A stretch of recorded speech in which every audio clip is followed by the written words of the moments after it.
정부의 구두 개입에도 환율 안정은 쉽지가 않습니다. 외국인들의 국내 증시 이탈도 좀처럼 막기 어려운 상황이죠. 네, 그 상황에서 연준이 기준금리를 동결한다라는 쪽으로 조금 전망들이 기울어지면서 강달러가 지속되고 있고 우리나라 개인들도 계속적으로 해외 투자를 늘리고 있는 상황인 것 같습니다. 네, 이번 시간에는 환율과 더불어서 시장이 주목하는 주요국의 통화 정책까지 살펴보겠습니다. LS증권 김윤정 연구원 모셨습니다. 안녕하세요. 안녕하세요. 네. 오늘 달러 원 환율 1,400 이제 70원대까지 바라보게 되는 상황인 것 같은데 금요일에는 그래도 구윤철 푸시다 이런 이야기 나왔던 것 같은데 맞습니다. 그 효과는 딱 금요일 하루만 전해졌던 것 같고 그러면 이제 환율 1,500원 갈 수 있다 이런 전망도 나오던데 어떻게 보세요? 일단은 단기적으로 좀 과열이 되고 있다라고 해석을 하고 있기는 합니다. 사실 펀더멘탈적으로 봤을 때는 저희 하우스에서 추정하고 있는 적절한 지금 현재 레벨을 1,410원, 물론 이것도 낮다라고는 못하지만 현재 시장이 우려하고 있는 바가 조금 더 크지 않나라고 판단을 하고 있고요. 일단은 달러 약세, 그러니까 원달러 환율의 약세를 유도하고 있는 부분들은 아무래도 이제 미국 투자금에 대해서 이제 불확실성이 아직까지는 있고, 왜냐하면 이제 한미 무역 협상을 통해서 이제 엄청 큰 규모잖아요. 3,500억 달러의 대미 투자 전략에 합의를 한 상태이기 때문에 이 부분에 대한 우려가 아직까지는 시장에 좀 있는 것 같고, 그리고 이제 과거랑 달리 이제 해외 달러 자산의 유입이 좀 제한적으로 이루어지고 있는 상황인 점, 그리고 이제 기업의 해외 투자 확대에 따라서 이제 달러들이 계속 좀 유출이 되고 있는, 그러니까 이런 부분들이 이제 종합적으로 결국에는 달러의 수요가 계속 강해지는데 반대로 이제 원화의 수요로 봤을 때는 원화 강세를 이끌 만한 어떤 뚜렷한 요인이 있지는 좀 못한 상황이다 보니까 이런 부분들이 이어지고 있다라고 말씀을 드리고 있습니다. 다만 이제 앞서 말씀드렸듯이 이제 1,410원이라는 부분이 이제 펀더멘탈적으로 저희가 분석했을 때는 좀 적절한 레벨이지 않나라고 생각을 해서 좀 완화적인 뉴스가 조금 필요할 것 같기는 한데 그런 부분이 나온다면은 그래도 하향 조정되는 방향이지 않을까라고 생각을 하고 있습니다. 예전 생각을 해보면 제가 지금 오래돼서 네. 1,000원대 막 이럴 때 봤다가 갑자기 맞아요. 1,200원대로 올라온 거예요. 그래서 야 1,000원대로 가야 되는 거 아니야 이렇게 고민을 하고 있었는데 당연히 1,200원대였잖아요. 네. 그래서 요즘 들어서 딱 드는 생각은 이게 1,400원대가 이제 그냥 고정이 되는 게 아닌가. 1,200원, 네. 1,300원 이런 걸 얘기하면 안 되지 않을까. 거기다 이제 특히 엔화 같은 경우 아베노믹스 하면서 이제 80엔대에서 150엔대까지 올라가가도 주가도 오르고 잘 살았잖아요. 일본도. 맞아요. 그럼 우리도 1,500원 이렇게 가도 잘 사는 거 아닌가 이렇게 하면서 빨리 마음을 바꿔야 되는 게 아닌가. 이런 생각도 들어요. 그게 실제로 펀더멘탈하게 보면 우리나라 환율이 진짜로 내려가야지만 꼭 좋은 건가요?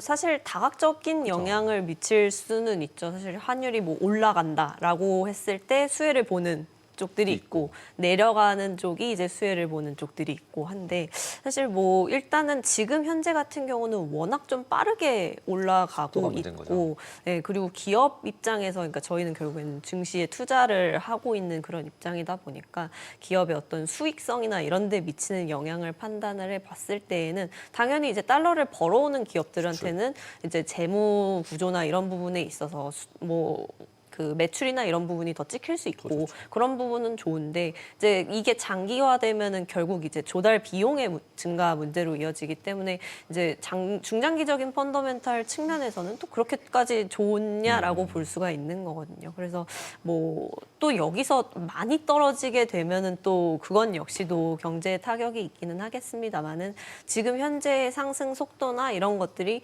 물론 달러 인덱스도 올라가고 있는 추세이기는 합니다만은 조금 과하고 빠르다라는 생각은 있어서 그거에 대해서 금융당국에서도 일단은 지난주 금요일에 말씀해 주셨듯이 조치를 일단 선제적으로 취한 것인데 사실 그렇게까지 시장이 의미 있게 받아들이지는 못한 것 같아요. 그래서 조금 더 다른 방법들이 좀 강구되어야 하지 않나 일단 이렇게 보고 있습니다. 방법이 있나요? 방법이 없지 않나요?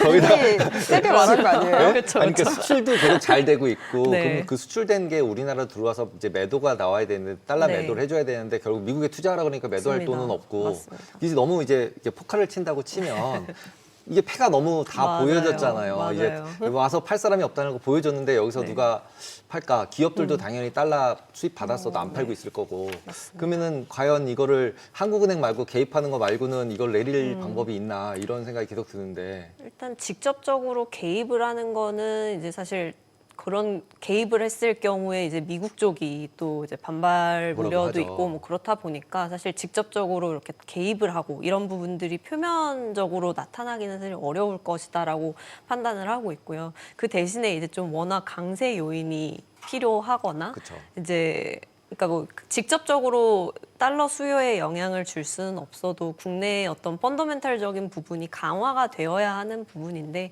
그 부분에 있어서 좀 고민이 되고 있는 상황이 아닐까라는 생각을 합니다. 그래서 지금 뭐 대미 투자 늘려나가고 하고 있지만 또 이번 주에 나온 뉴스들 보면은 기업 총수들을 이렇게 불러놓고 이제 국내 고용을 늘린다든지 달러 투자를 팔아라, 한다든지 달러 예, 뭐 팔아라. 그런 이야기들. 왜냐하면 지금은 또 기업들이 달러가 나갈 일들이 많고 또 환율이 빠르게 오르고 있고 이러다 보니까 달러 수입이 있어도 통상적으로 이제 원화로 그 다시 환전을 하던 그 동향이 안 나타나고 있다고도 해요. 그런 부분들이 또 달러를 올리는데 좀 일조하지 않나라는 생각이 있어서 그런 부분들을 좀 정책적으로 좀 추진을 할 수 있지 않겠는가 생각하고 있습니다. 그나마 이제 WGBI 되면서 이제 뭐 네. 국내 채권을 좀 외국인들이 매수를 해준다거나 맞습니다. 이런 모습이 좀 보여주면 좋을 텐데 맞습니다. 금리도 이제 3.3 정도가 됐고 이 정도 네. 되면 외국인들은 좀 이렇게 들어올 만한 매력적인 레벨은 아닌가요 아직도? 일단은 뭐 외국인 투자자들한테는 충분히 매력적일 수는 있는데 지금 뭐 변동성이 좀 심한 상태이다 보니까 사실 뭐 들어왔더라도 그리고 또 지금 증시 레벨이 빠르게 올라온 레벨이다 보니까 사실은 이렇게 환율 변동성이 심하고 지수 레벨이 어느 정도 올라와가지고 이미 좀 차익을 실현을 하고 있는 자금들은 사실 변동성에 조금 더 빠르게 대응을 해서 이미 실현한 이미 보이고 있는 손익을 좀 빠르게 실현하려고 하는 그런 경향들이 나타나는데요. 그렇다 보니까 이들이 이제 차익 실현을 단기에 좀 실현할 가능성이 있고 포트폴리오 교체를 좀 빠르게 진행하고 이런 부분들이 결국 또 뉴스에 상당히 빠르게 반응하면서 증시에 좀 변동성을 키울 수 있는 그런 현재의 상황으로서 좀 해석이 될 여지도 있지 않나 생각합니다. 지금 또 저희가 체크해봐야 되는 부분은 결국에 또 미국 금리가 네. 아닐까 싶어요. 뭐 간밤에도 또 계속해서 이거 동결로 가는 거 아니야? 이런 분위기들 포착되는 맞습니다. 상황이었다 보니까 결국에 문제는 인플레에다가 포인트를 주느냐 고용이냐 이 싸움이었던 것 같은데 연구원님 어떻게 보세요? 일단은 지금 뭐 동결 쪽에 포커스가 맞춰지는 부분이 결국 이제 인플레 쪽에 조금 더 시장이 포커스를 맞추기 시작했다라는 부분을 볼 수가 있겠고요. 사실 그동안 이제 트럼프 행정부에서 공공연하게 이제 연준 쪽으로 개입을 해왔었던 부분은 결국에 이제 고용 쪽에 계속 견조한 고용 지표가 나오고 있다 보니까 그런 부분들이 이제 좀 인하의 어떤 요인으로서 작용을 했던 것인데 계속 또 일부 위원들 같은 경우는 아직까지는 인플레가 안정되는지를 더 봐야 된다. 그리고 앞서서 뭐 사실 팬데믹 때 이제 금리를 크게 낮추면서 결국 그 후폭풍을 2022년 이후로는 계속 좀 받아왔었던 부분을 이제 연준에서도 이건 우리의 실책이었다라고 인정을 한 부분들이 있기 때문에 그런 부분들을 반복하지 않기 위해서 좀 연준 위원들이 고심을 하고 있는 상황이다라고 판단을 하고 있습니다. 그래서 일단은 지금 현재로서는 결국 고용도 당연히 중요한 지표 중에 하나이지만 이제 인플레이션 지표가 조금 더 이제 금리에 대한 인하 or not을 좀 결정할 수 있는 그런 좀 중요한 요소로서 작용하지 않겠나 판단하고 있습니다. 지금 데이터를 갖다가 이제 준다 만다 뭐 네. 몇 월 달은 뺀다 이 얘기들이 맞아요. 계속 왔다 갔다 하고 있잖아요. 맞습니다. 그럼 실제로 이런 부분에 있었을 때 연준이 데이터가 실제로 안 나오면 진짜로 뭐 지금 이제 무조건 고용 지표가 잘 보여지면은 내가 네. 의사결정할 거야. 대신에 안 나올지도 몰라서 나도 네. 모르겠어. 이런 느낌 아닌가요, 지금? 맞습니다. 사실 그 깜깜이 결정이라고도 하는데 그래서 이미 좀 셧다운이 좀 오래되면서 데이터 집계상에 제대로 되었는지가 일단은 불확실한 그쵸. 요인으로서 또 지금 올해 남은 FOMC가 한 번밖에 없는데. 네, 하나밖에 없다 보니까 그래서 올해보다는 이제 내년 내년 쪽에 좀 더 포커스를 맞추지 않겠는가라는 생각도 하게 됩니다. 그래서 일단은 뭐 연준 위원들 다른 지표들도 뭐 아무래도 이제 뭐 공신력 있는 지표들을 많이 참고를 할 텐데 이제 뭐 사기업들에서 책정하는 지표들 이런 부분들을 좀 부수적으로 보지 않겠나라는 생각을 일단은 하고 있습니다. 우리나라 금리는 어떻게 될까요? 다음 주에 이제 금통위 회의 네. 있는데 지난주에 이창용 한국은행 총재가 네. 이제 해외 외신이랑 브리핑하면서 뭐 방향 전환을 하겠다는 건 아니지만 방향 네. 전환 키워드 때문에 약간 다들 화들짝하는 분위기가 좀 네. 있었는데 어떻게 될까요?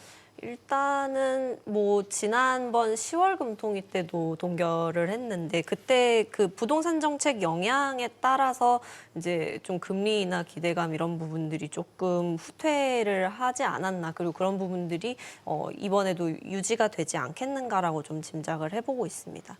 사실 좀 경제에 대한 불확실성을 자극해 왔었던 이전 회의까지 자극해 왔었던 큰 요인 중에 하나인 이제 한미 무역 협상은 어쨌든 마무리가 되었고 팩시도 발표가 된 상황인데 이제 그럼에도 불구하고 계속 좀 부동산 규제에도 불구하고 이제 뭐 서울 쪽의 집값이나 이런 부분들이 뚜렷하게 잡히지는 못했다라는 평가를 받는다면 그리고 현재 정책 기조가 어쨌든 부동산 안정화 이런 쪽에 가계부채 안정화 이런 쪽에 포커스가 맞춰져 있다면은 금리 인하를 좀 빠른 시일 내에 시행하기는 좀 어렵지 않겠는가라고 보고 있는 상황이고요. 그리고 지난 10월 금통위에서 그 3개월 포워드 가이던스라 그래서 향후 3개월의 어떤 금리 방향성을 좀 이야기하는 그런 투표랄까요? 그런 위원들이 그런 걸 진행을 하는데 금리의 인하를 동결을 전망하는 쪽의 비중이 지난 10월에 한 표가 늘어난 상태입니다. 그래서 비중상에도 이제 동결 쪽을 지지하는 위원들이 향후 13개월간